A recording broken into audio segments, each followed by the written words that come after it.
Bonjour Dr Fauchier. Bonjour, Quentin Fischer, en direct de l'ESC 2017 à Barcelone. Nous allons discuter d'une deuxième étude très attendue, l'étude Redual PCI, qui a été présentée donc aujourd'hui en hotline session. Dr Fauchier, pouvez-vous nous expliquer un petit peu en quoi consistait donc cette étude Redual qui était très attendue? Elle s'attaquait au problème difficile des patients pour lesquels il y a l'implantation d'un stent, que ce soit à la phase aiguë d'un événement coronarien ou une angioplastie programmée, et qui ont en plus une fibrillation atriale, et donc la question du traitement antithrombotique, anticoagulant, antiagrégant, associé, forte dose, faible dose, nouvel anticoagulant, antivitamine K, triple thérapie, éventuellement utiliser de l'aspirine ou pas.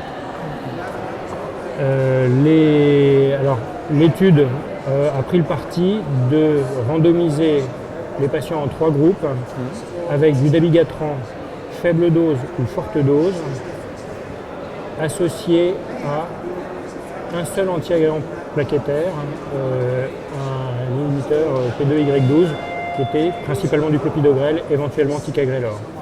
Donc 2 bras qui eux-mêmes étaient comparés à un 3e bras de triple thérapie, on va dire conventionnelle, par antivitamine K, aspirine et inhibiteur de P2Y12. Et puis ont été suivis, alors ce sont des études dont on sait qu'il est difficile de montrer une efficacité sur des critères de thrombose et de comorbidité dure, décès, infarctus, accident vasculaire cérébral. Donc tous les essais précédents que l'on avait, l'étude VEUST initiale, puis récemment l'étude Pioneer avec le rivaroxaban et puis quelque chose d'un peu similaire. J'ai surtout à diminuer les complications hémorragiques. Voilà, s'attaquer à un critère de sécurité, ce qui n'est qu'une partie du problème, mais qui est en rapport avec les effectifs qu'on avait. Donc voilà à quoi on s'est attaqué.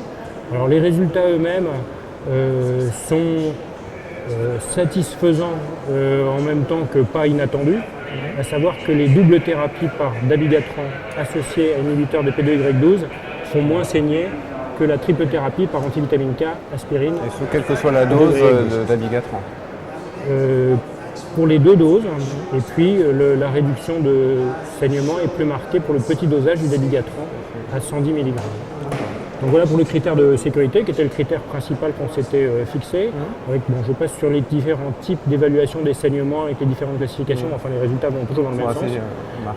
C'est double thérapie sans aspirine, c'est quand même l'élément qui vient assez régulièrement dans le débat. Est-ce qu'on peut dispenser d'aspirine? Font moins saigner. Quand on regarde moins saigner que triple thérapie par antivitamine K, aspirine, quand on regarde les critères d'efficacité, il y a un critère combiné qui a été vu qui faisait décès, hospitalisation pour revascularisation AVC, un effet qui est très similaire avec les 3 thérapies, alors que la non-infériorité était clairement démontrée, l'efficacité avérée pour les 2 groupes. Là, on a un effet qui est globalement neutre, donc on a l'impression que le saignement, la réduction de saignement ne se fait pas au détriment de l'efficacité. Il y a néanmoins, quand on regarde les éléments constitutifs d'efficacité, AVC, infarctus du myocarde, on a l'impression que le groupe avec dabigatran 110 mg, bien qu'aucun des résultats ne soit significatif, mais il y a un petit peu plus d'événements en termes d'accident vasculaire cérébral, d'infarctus du myocarde, dans le groupe de dabigatran à 110 mg. Donc se pose la question de savoir quel va être le bras le plus approprié, puisqu'on se dispense de l'aspirine. Est-ce qu'il vaut mieux pas à ce moment-là avoir quand même le fort dosage de dabigatran?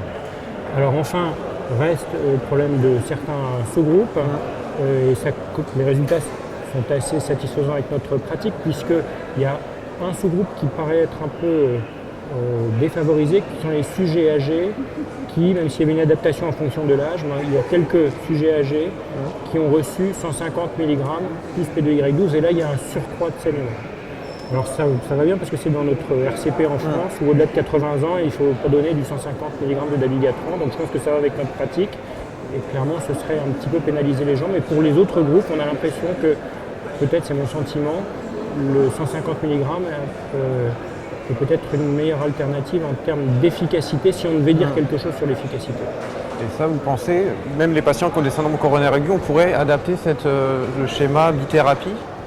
C'est vraiment tout ça reste à établir. Alors, il y a assez peu de SCA. Peu de données. Alors il va falloir un peu aussi mettre ça en perspective avec les résultats de l'étude Pioneer il y a 1 an avec le rivaroxaban. Donc je suppose qu'on ne manquera pas de regarder les différents sous-groupes. voir si on va dire que la conclusion, c'est que ça fait une option donc, thérapeutique On au est sein de sécurisé l'arsenal. au niveau des événements ischémiques De et saignement. plutôt moins de saignement Peut-être que qu'il va la falloir trithérapie. revoir les risques d'événements ischémiques myocardiques, les risques d'accidents cérébraux et faire le meilleur choix. On va dire qu'il reste encore un petit peu de choix pour les médecins. encore un petit peu de- Voilà. Il y a un peu d'humain peut-être qui va nous rester encore. Bon, voilà, on va dire que c'est la conclusion des auteurs. Ça fait une nouvelle alternative thérapeutique pour ces patients au sein desquels les stratégies sont quand même assez débattues. D'accord. Merci, docteur Fauchier. Merci beaucoup.